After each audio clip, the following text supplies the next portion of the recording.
संतोष जुवेकर, आम्ही तुमच्या घरी आलोय. तुम्ही काय काय बोलले जरा सांगा. जरा जास्तच तुम्ही स्वतःला शाणे समजता, आम्हाला कळून आलं. हे बरोबर नाही चालणार. विकी कौशलला असे कसे बोलले आणि अक्षय खन्नाला आमचे आवडते असे कसे बोलले तुम्ही. आम्ही तुमच्या घरी आलोय. आम्हाला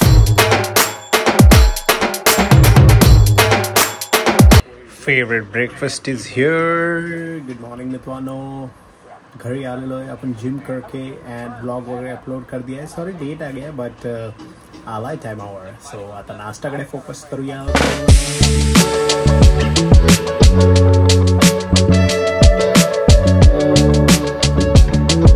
जेवणाचा विषय हैज़ कम आफ्टर ब्रेकफास्ट का विषय. उसके बीच में अपन थोड़ा काम कर रहे थे, थोड़ा क्या बहुत एक्चुअली काम कर रहे थे. एडिट वगैरह चालू है because there is some reel which will be live in 2 days. Actually अभी vlog आया तो कल. So get ready for that. Follow me on Instagram. And जेवायचा विषय जो आज आहे मंडे असल्यामुळे इज डाळ, इज आलू वडी, इज बटाट्याची भाजी, इज द काचरे अँड लिंबू इज द विषय अँड ज्वारीची भाकरी इज द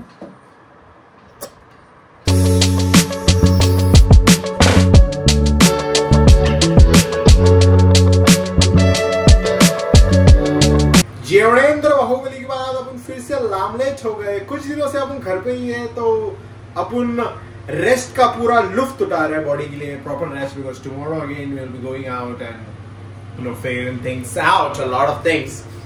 बट आता अपन नीचे जा रहे हैं टू मीट संतोष जुवेकर भाऊ. बहुत दिनों बाद एक्चुअली मिल रहे हैं. एक्चुअली अभी 2 दिन तक भेटलो मध्ये माहौल वगैरे जम गया हमारा. संतोष जुवेकर, आम्ही तुमच्या घरी आलोय. तुम्ही काय काय बोलले जरा सांगा. जरा जास्तच तुम्ही स्वतःला शाणे समजता, आम्हाला कळून आलं. हे बरोबर नाही चालणार. विकी कौशलला असे कसे बोलले आणि अक्षय खन्नाला आमचे आवडते असे कसे बोलले तुम्ही. आम्ही तुमच्या घरी आलोय. आम्हाला उत्तर पाहिजे आत्ताच्या आता. ओके ठीक. मला छावा चित्रपट बघून त्याच्यानंतर मला माहिती नव्हतं काय भूमिका एक्झॅक्टली आहे. बट ती बघून रायाची भूमिका. बरोबर. रायाजी मालगे. मी तुला आधी सुरुवात सांगतो. मी ना ही छावा कादंबरी वाचली होती. ठीक आहे. काही वर्षांपूर्वी. आणि आपण अननोईंगली मॅनिफेस्ट करतो बघ. म्हणजे ती मला खूप आवडली. अशा अनेक कादंबऱ्या वाचल्या. रारंगढांग वाचलं होतं, झाडाझडती वाचलं. तेव्हा ती कादंबरी वाचून झाल्यानंतर ना असं एक आपल्या मनात यार यावर सिनेमा झाला ना यार यात मला काम करायला आवडतं. हे खूप आधी वाचलं. फार आधी जेव्हा कादंबरी वाचली. ती कादंबरी तू वाचली असशील किंवा नसेल मला माहिती. म्हणजे वाचलीस ना. ज्यांनी वाचली, मी माझ्याबद्दल नाही बोलत आहे. ज्यांनी कादंबरी वाचली ना तो माणूस ढसढसा रडल्याशिवाय राहत नाही. 18 प्रकरणाची कादंबरी आहे छावा, शिवाजी सावंतांनी लिहिली. आणि तेव्हा मी जेव्हा शेवटच्या प्रकरणाकडे आलो होतो, जिकडे टप्पा आहे शेवटचा, तेव्हा अक्षरशः म्हणजे डोळे पुसत मी वाचलं. एका ठिकाणी मी बंद केली होती कादंबरी. म्हटलं नाही सहन होत आहे मला. पण तरी सुद्धा मला वाचायची, मला कळू दे काय झालंय. ती पूर्ण वाचल्यानंतर अक्षर ओक्साबोक्षी रडलो होतो. आणि तेव्हा मनात आलं की याच्यावर सिनेमा झाला पाहिजे. कारण आपल्या महाराजांचं त्यांनी स्वराज्यासाठी जे बलिदान दिलं आहे ना, ती प्राण दिले पण धर्म नाही सोडला. 40 दिवस जे अत्याचार सहन केले त्यात एकही किंचाळी नाही की दुखलंय म्हणून काही नाही. काय ताकद असेल. म्हटलं यावर सिनेमा झाला ना तर यार माझी इच्छा आहे मला एक तरी रोल यात करायला मिळावा. मी तुला सांगतो बरेच वेळेला हाही लोक विचारतात. मी थोडंसं मध्ये सांगतो की अरे बहिर्जी नाईकांचं थोडंसं दाखवलं किंवा रायजी. अरे नाही, ही कादंबरी 18 प्रकरणाची आहे. चित्रपटाचं नाव आहे छावा.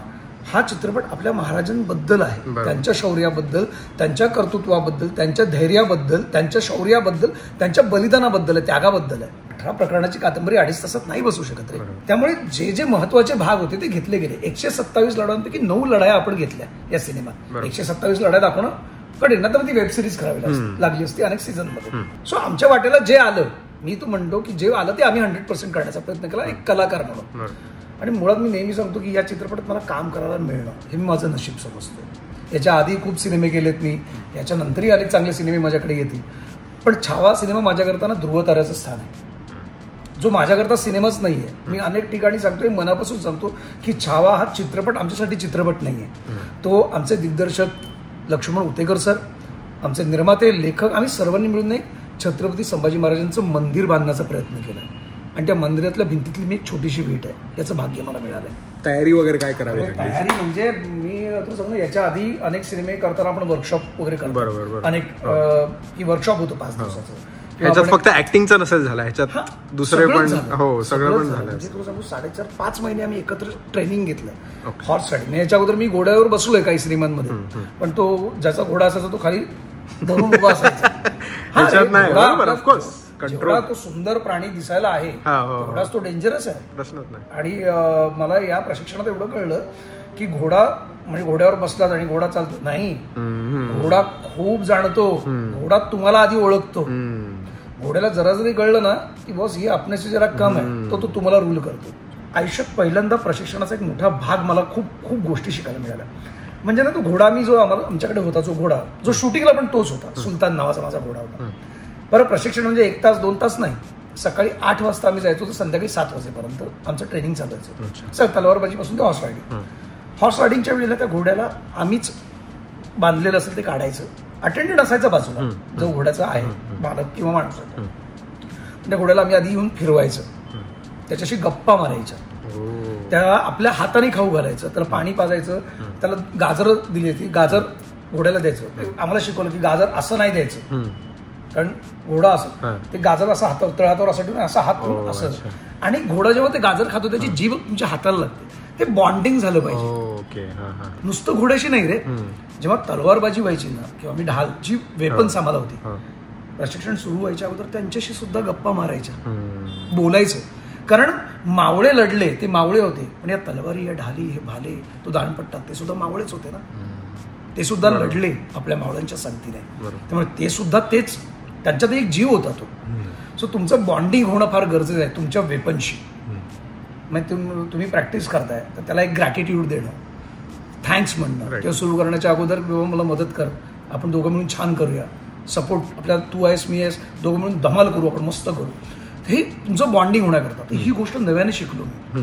म्हणजे आज या गोष्टीमुळे ना एक बदल झालाय माझ्यात. आज इथे माझ्याकडे स्क्रिप्ट मी कशी वाचवतो नाटकाचा, तर यापुढे ना मी स्क्रिप्ट वाचून सोडून द्यायचो मी ना. तर ते माझ्या ना जे गोष्ट माझ्याकडे माझी आहे ना, I start talking with that things. कारण ती माझी जी आपल्याला वाटतं ना की माझी गोष्ट आहे, हा फोन माझा आहे, हे घर माझं आहे, मी त्या घराशी बोललं पाहिजे घरी आल्यावर, अरे मस्त वाटतंय, छान वाटतं. तुमचं बॉन्डिंग पाहिजे, कारण त्या वास्तू आपल्याला ते निर्जीव नसते, त्यात प्रत्येक गोष्टीत जीव असतो. मी वगैरे एक दिवस आमचं ना शूटिंग, माझा 2 दिवस मला गॅप होता, तर मला प्रोडक्शन कॉल आला, सर आप हो क्या होटल पे, वो आप सेट पे आ सकते हो, आपको बुलाया विकी सर ने. काय आलं, मेरा शूटिंग नाही सर आपको बुलाया. तिकडे गेलो, मी सेटवर गेलो, लक्ष्मण सर म्हणाले अरे बाबा त्या विकीला करमत नाही. कारण त्या दिवशी विकीचे आम्ही सतत एकत्र असायचो ना, म्हणजे धमाल मस्ती करायचो ना, तर त्या दिवशी त्याचं एकट्याचं शूटिंग होतं. आता याच्यात आरे तुरे करण्यात पण बरेच जण रोल करतो, अरे मी आरे तुरे करतो म्हणजे हो यात काय यार, विकी आहे. तर आम्ही 5 महिने 60 दिवस 6 महिने एकत्र राहिलो यार. त्यामुळे एकत्र राहणं, एकत्र खाणं पिणं, ती सीन करताना गिव्ह अँड टेक, काय करायचं काय नाही करायचं. विकी आम्हाला हो मराठी ठीक मी बरोबर बोलतो ना भाई, तो मराठी मलाच नाही आशिषला विचारे, सगळ्यांना. सो त्या माणसाने त्याचं एक ग्लोबल स्टारिझम आहे ते बाजूला ठेवून तो आमच्यात मिक्स होत होता. तर मग आम्हाला ते आवडणारच ना. तर अर्थात मग त्याचं कौतुक करणं यार का नाही करणार. जे चांगलं आहे तर चांगलंच आहे, एक वेळ वाईट नका बोलू, पण चांगलं तर चांगलं बोला ना, तसं मी बोलतोय.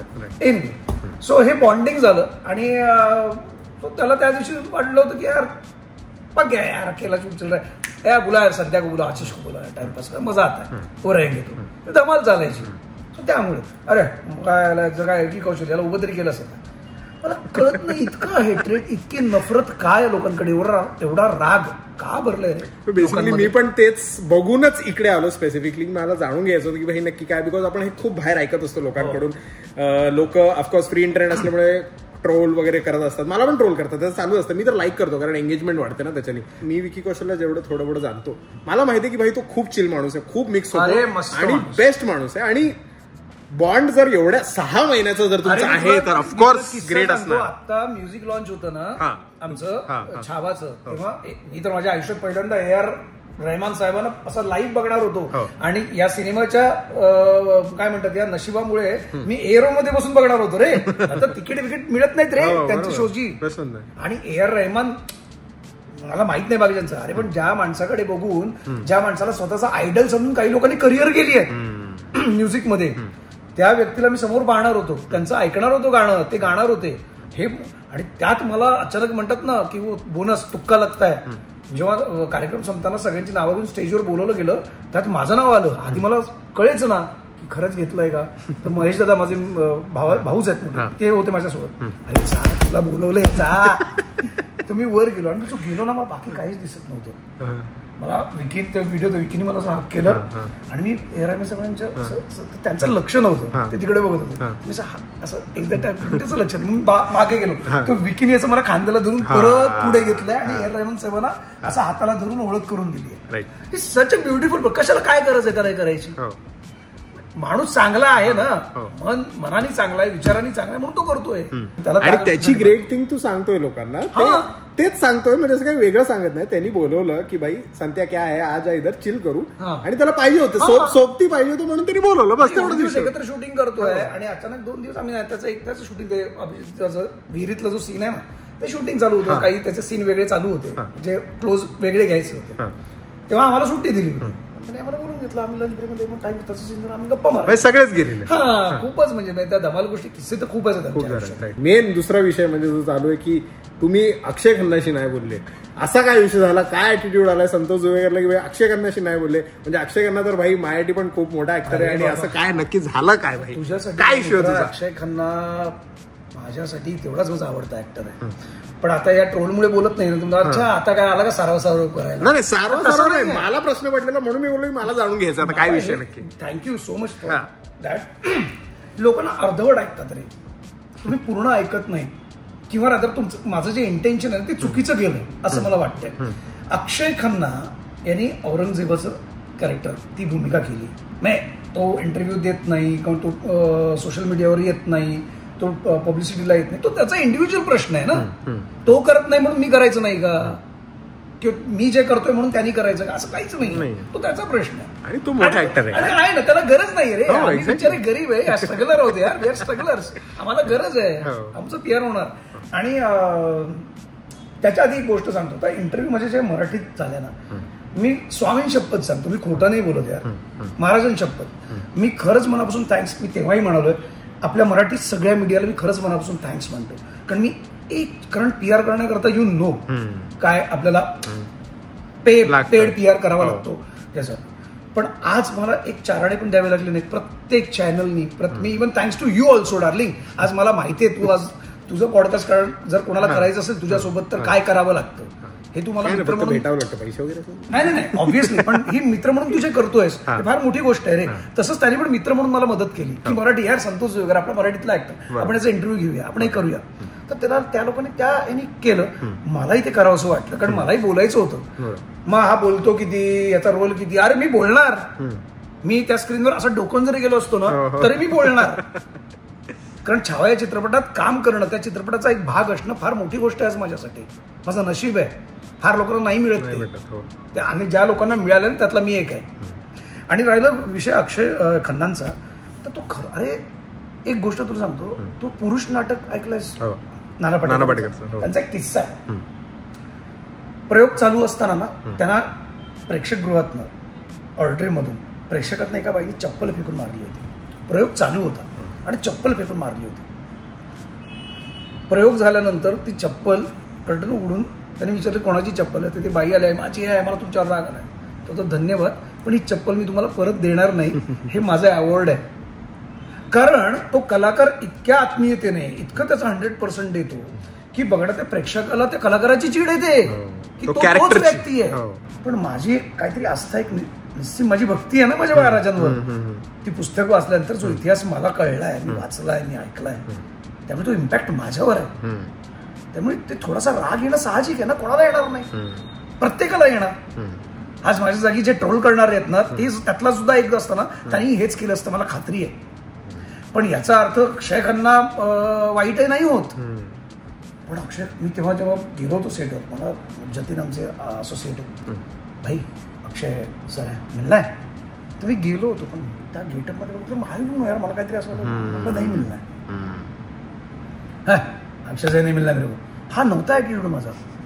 मी असं आतमध्ये गेलो बघितलं नाही मिळणार मला नाही बघवत होतो ते. बेसिकली मला असं वाटतं की ते असं होतं की एवढे महिने तुम्ही त्या कॅरेक्टरमध्ये एवढे घुसलेले असता, त्या स्टोरीमध्ये तो एन्व्हायरमेंट एवढा असतो ना की त्याच्यानंतर म्हणजे तुलाच जो फील आला त्यांना बघून, आम्हाला तसा ऑन स्क्रीन आला बघून. किती लोकांनी तर ते स्क्रीन वगैरे फाडले भाई, किती मेंटली होतो. त्याच्यावर रिप्लाय केलं तरी मित्रांनो तुमच्या भावनांचा कदर करतो आणि म्हणजे रिस्पेक्ट आहे, पण असं कोणाचं नुकसान करू नका, त्यांनी काही होणार नाही. कारण त्याच पडद्यावर आपले महाराज पण आहेत, त्याचंही भान ठेवा. म्हणजे सिनेमाचा पहिला दिवस होता माझा जीटीसीला, जेव्हा की माझी असे आले ना तो माणूस, तू जिरे टोप आणि त्या पेरावर, मी खरं सांगतो यार, शपथ मला आताही बोलताना अंगावर मी असं झालो होतो. मी काय सगळेच साक्षात महाराज आले की काय. मी प्रत्येकाचं कास्टिंग इतकं ऍप्ट आहे ना, thanks to Laxman sir, thanks to casting director. फार मेहनत लागते रे, इतकं विजन असणं फार गरजेचं आहे. आज जेव्हा विकी कौशल जेव्हा पहिला तेव्हा भाजी तो फिल्म पोस्टर बी हिट आहे. तसंच अक्षय खन्नाच्या बाबतीत त्याचा जो मेकअप आहे, त्याचं जी त्यांनी बॉडी लँग्वेज वापरली आहे ते बघितलंय, तो चेहरा बघून चिड येणार रे, कोणाला येणार नाही. तर त्यावेळेला जी माझी प्रामाणिकपणे जी माझी रिएक्शन आहे ती मी शेअर केली. उदाहरण देईन आमच्या सिनेमाचं, तुला माहिती गाणं लेझिमचं गाणं होतं ते कट झालं. जेव्हा ट्रेलर आला तेव्हा सगळ्यांनी आक्षेप घेतला की असं कसं महाराज हे लेझिम कशी, असं येसुबाई कशा नाचू शकते. तेव्हा आम्ही सगळ्यांनी प्रयत्न केला की अरे ते नाच नाही, तो डान्स नाही आहे, तो लेझिम आहे, आपला पारंपरिक सांस्कृतिक खेळ आहे. आणि बुऱ्हाणपूरची लढाई झाल्यानंतर, विजय प्राप्त केल्यानंतर महाराज त्यांच्या सरदारांसोबत मावळ्यांसोबत रायगडावर येतात, तेव्हा येसुबाई आणि अनेक मंडळी आहेत ते त्या सगळ्यांचं औक्षण करतात. आणि जे गाणं आहे ते विजय उत्सवाचं गाणं आहे आणि पूर्ण रयत, पूर्ण जनता विजय उत्सव साजरा करते.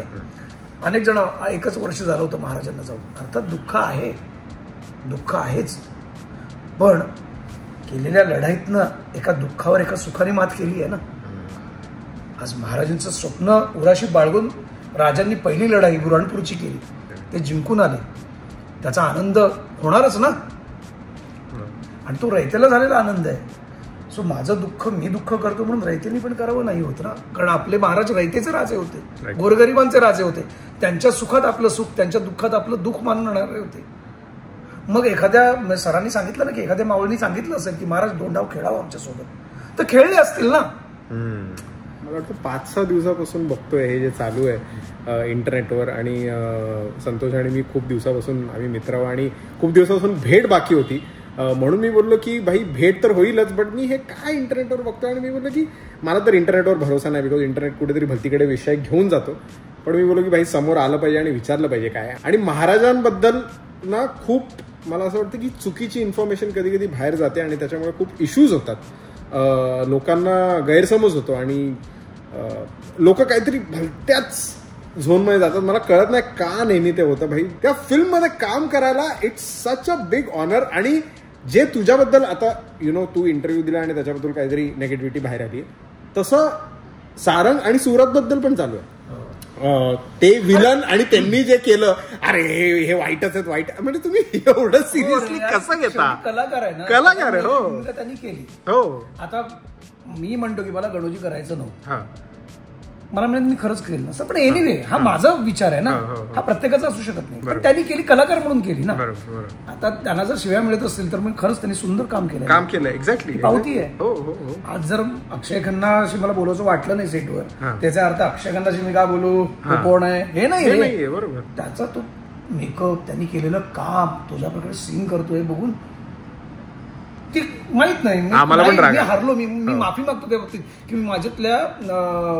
माझ्यातल्या कलाकाराने संतोष जुळेकर जरा जास्त हवी झाला कलाकाराला. एकाने मला गेलो, अरे समजतं कोण स्वतःला, आता बघ या सिनेमात अक्षय खन्ना घेऊन जाईल ऑस्कर, तू बसशील तसाच. मी त्यावर रिप्लाय केला होता की मित्रा तथाच तू, असंच होऊ दे. कारण मी आता किती बोललो तरी ना अजून काही लोक येणारच, आता आला बोलू दे, मला रोल बद्दल बोलायचंच नाहीये. तुझा जो फिल्म मध्ये पार्ट आहे, जो लास्ट आहे की तुला महाराज बघत असतात, तो कसा होता दिवस आणि काय म्हणजे त्यावेळी नाही रे, खूप ते अंगात येणं माहिती, अंगात माहिती. मी सांगतो आमच्या सगळ्या कलाकारांच्या अंगात त्या व्यक्ती आल्यात, माझ्या अंगात राहायची आली आणि ते त्यांनी करून घेतलंय. मी काही केलेलं नाही, काही करू शकत नाही. आणि एवढ्या मोठ्या व्यक्तिमत्वावर, एवढ्या मोठ्या महापुरुषावर अभ्यास करून ती भूमिका करणं इतपत आपली वडील आहे ते करून घेतात. मी बऱ्याच वेळा सांगतो, एखादं तुम्ही बायोपिक किंवा एखाद्या रिअल अस्तित्वात कधीतरी तो माणूस होता, खऱ्या माणसाची तुम्ही बायोपिक करताना तेव्हा ती भूमिका तुम्ही निवडत नाही, त्या कथेने त्या पुरुषाने, त्या महान पुरुषाने तुम्हाला निवडलेलं असतं. मी प्रसादलाही म्हणालो होतो की आज आनंद दिघेंची भूमिका जेव्हा त्यांनी केली तेव्हा मी प्रसाद तुला दिघे साहेबांनी निवडले बरं का. शूटिंग आम्ही प्रशिक्षण घेतलं किंवा शूटिंग जे आम्ही लढाईचे सीन होणार आहेत ना त्याची रिहर्सल व्हायची. मग आम्हाला पॅडिंग केलं जायचं प्रोटेक्शनसाठी, हार्नेस लावले जायचे. ओके, मग तलवारी तुला तलवार इथे लागतं. मग आमच्या आजूबाजूला फायटर्स असायचे जे प्रॉपर फाईट करतील की आम्हाला इजा कुठे होऊ नये. ह्या सगळ्या आम्ही काळजी घेऊन शूटिंग सुरू होतं. त्यात उन्हात आम्ही आमच्या अंगावर ते चिलखत, चेनमेल, सगळं आर्मर, म्हणजे जवळ 3.5 किलोचे कपडे होते. म्हणजे जरी ते डमी असले तरी, खरे नाही तरी ते त्याचं वजन ते होतं तलवार. बरं, शूटिंग म्हटल्यानंतर सलग शॉट कधी कधी घेता येत नाही. 5 मिनिटाचा एखादा शॉट, मग हा अँगल तो तरी ना फाटून हातात यायची रे, तेवढा एक कट पाणी. तेव्हा मी सरांना बोललो, म्हणलं सर 5 मिनिटाचा शॉट देऊन ही फाटते, ते काय लढले असतील ना. त्या 7-8 किलोच्या तलवारी, त्या ढाली, कुठलंही प्रोटेक्शन नाही, कुठलीही रिहर्सल नाही, जे काय घेतलं असेल प्रशिक्षण तेव्हाच वन टेक. पण आता कुठली तलवार कधी कुठून येईल, कधी मानेवर लागेल फिरेल, कधी छातीत जाईल, कधी पोटात जाईल, कधी पाठीत येईल, कधी कुठे काही होईल माहित नाही. फक्त लढायचंय बेफान. आणि 8 तास संगमेश्वरचा हल्ला झाला हा रात्री 10:30-11च्या सुमारास. तो दुसऱ्या दिवशी संध्याकाळी 6-6:30 पर्यंत लढायचं. 200 मावळे 80,000 मुघलांसोबत लढत होते. फक्त 280,000. काय ताकद असेल यार. 40 दिवस ते अत्याचार जे सहन केले, काय लेवलचे, बोलूही नाही, शक्य नाही. आणि आपण काय फालतू गोष्टी डिमांडिंग होतो. म्हणजे मला आता असं वाटतं की नाही यार, म्हणजे इम्प्लिमेंट करतोय तो बदल जे घडले त्यातला हा एक बदल आहे की आता मी नाही राहिलो तेवढा डिमांडिंग, की मी तेव्हाही आधी तेवढा नव्हतो, पण आता ना नको यार. जसं महाराजांनी त्या मावळ्यांनी स्वराज्य हेच फोकस ठेवलं होतं, बाकी काही नव्हतं डोळ्यासमोर, तसं मला तर माझं काम फोकस ठेवायचं. जर मला काही मिळणार असेल ना 5 स्टार हॉटेलमधली रूम किंवा व्हॅनिटी सेपरेट, तर माझं काम मला मिळवून देईल, मला डिमांड करायची गरज नाही. आणि खरंच प्रत्येकाला ती जाणीव व्हावी असं मला वाटतं. शेवटचा दिवस मला सांगतो, म्हणजे अंताजी गेला, रायाजी गेला, तेव्हा रायाजी म्हणून सांगतो, रायाजी मालगे जेव्हा गेले त्यातही त्यांनी एकाला मारला. पाण्यात बुडताना जो शेवट, तेव्हा नजर फक्त महाराजांवर आहे आणि मनात विचार की आता राजे एकटेच आहेत, आता कसं काय, म्हणजे ते निभावून देणार खात्री आहे, पण आता मी नाहीये त्यांच्यासोबत. ती जी भावना होती ना, जी खरोखर आहे, ती मला फील झाली होती. ती हा करे की राजा,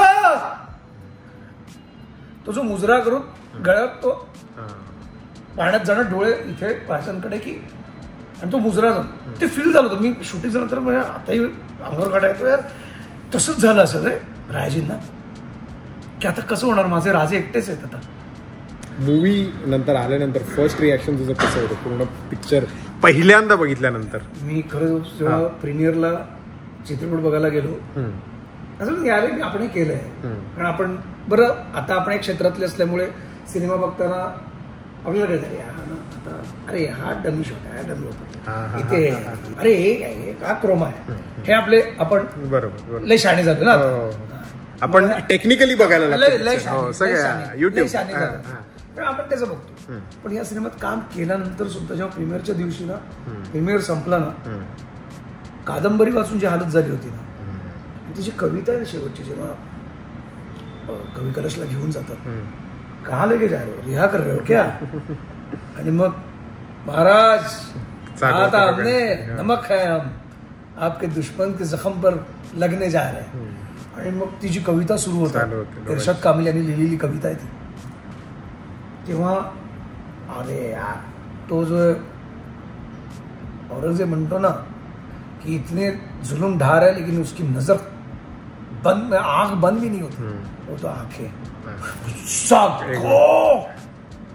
असं होतं रे. आणि जेव्हा ते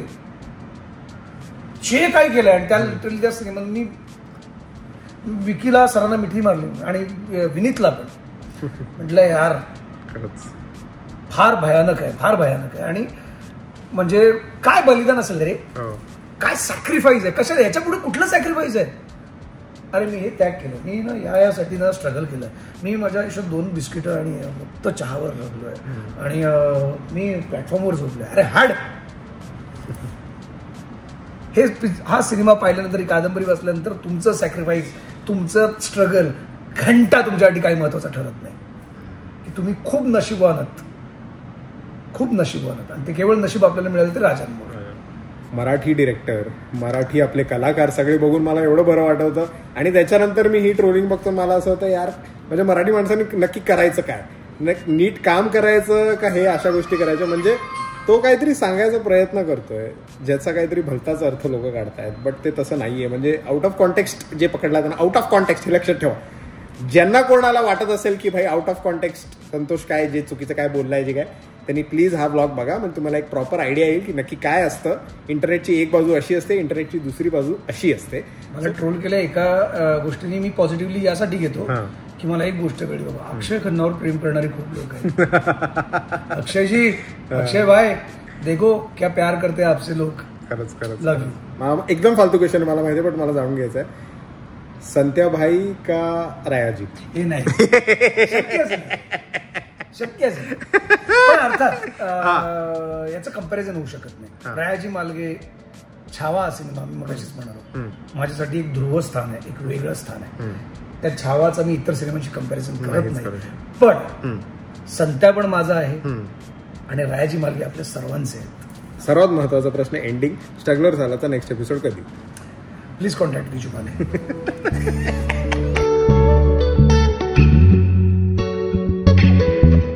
एंड आपण घर पे आ गए हैं एंड इट्स टाइम फॉर लामलेट विषय नाउ. एंड कसा वाटला तुम्हाला हा चिलिंग वाला एपिसोड? बहुत दिनों बाद किया ना एकदम चिलिंग वाला एपिसोड. ऍक्च्युली खूप आधीच करायचा होता. छावा चित्रपट आला त्याच वेळी करणार होतो मी भावावर, संतोष भावावर, बट वो रह गया बिकॉज तो पण एका शूटमध्ये बिझी होता आणि ती धावपळ सुरू होती, माझ्याकडे ती धावपळ सुरू होती. आणि 5-6 दिवसापासून मी इंटरनेटवर बघतो की काय चालू आहे, काय असं काय लोक हे ऐकतायत. आणि मला बिलकुल इंटरनेटवर बिलकुल कधीच भरोसा नसतो, बिकॉज मला माहिती आहे गोष्टी काहीतरी भलत्या असतात. म्हणून मी त्याला बोललो की भाई आज भेटच, काही पण करून भेट. छावाचे तर तुझे किस्से ऐकायचे आहेत, बट मला हे पण जाणून घ्यायचं की नक्की काय आहे आणि लोकांपर्यंत ऑफकोर्स ते पोहोचायचं. बिकॉज भाई अपने मराठी आर्टिस्ट, अपने मराठी आर्ट को, अपने मराठी फिल्म को अपन नहीं फेमस करेंगे तो और कौन करेगा भाई? हाँ कौन करेगा? सो माझी एकच रिक्वेस्ट आहे सर्वांना, इंटरनेटवर जेव्हा तुम्ही काहीही ऐकाल, कोण काय बोलत असेल ना, फक्त ऐकू नका, विचार करून ऐका. ते खूप महत्वाचं आहे. त्याच्यामुळे सगळी लफडी होतात. इंटरनेटवर जे दिसतं, जे असतं ते सगळं खरं नसतं. सगळं खरं नसतं, थोडंसंच खरं असतं. सो विचार करून ऐका, विचार करून तुमच्या मनात जो काय ओपिनियन आहे तो ठरवा.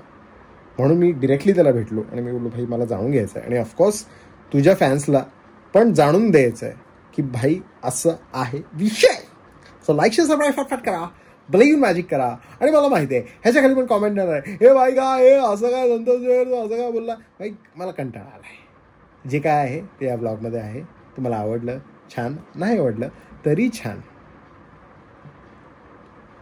असताना